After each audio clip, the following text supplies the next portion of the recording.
ద్వాదశ జ్యోతిర్లింగ క్షేత్రమైన శ్రీశైలంలో ఉగాది మహోత్సవాల సందడి అంబరాన్నంటుతోంది. ఉత్సవాలలో భాగంగా మంగళవారం భ్రమరాంబ సమేత మల్లికార్జున స్వామి దివ్య రథంపై భక్తులకు దర్శనమిచ్చారు.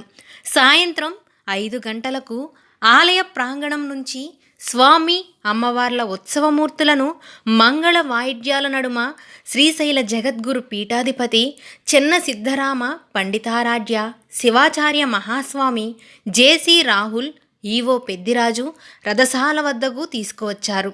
రంగురంగుల పుష్పాలతో శోభాయమానంగా అలంకరించిన రథంపై ఆది దంపతులను కొలువుదీర్చారు. భ్రామరి సమేత మల్లికార్జునుడు రథంలో విహరిస్తుండగా భక్తకోటి ఆధ్యాత్మికత తన్మయత్వంలో ఓలలాడింది. సిరిగిరి మల్లయ్య, మహాత్మ మల్లయ్య నినాదాలు హోరెత్తాయి.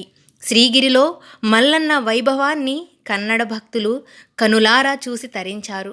అశేష సంఖ్యలో తరలివచ్చిన భక్తజనం హర హర మహాదేవ అని కీర్తిస్తుండగా రథం ముందుకు కదిలింది. కోరిన కోర్కెలు తీర్చే రమావాణి సేవిత రాజరాజేశ్వరి అలంకారంలో భ్రమరాంబ అమ్మవారిని భక్తులు దర్శించుకున్నారు.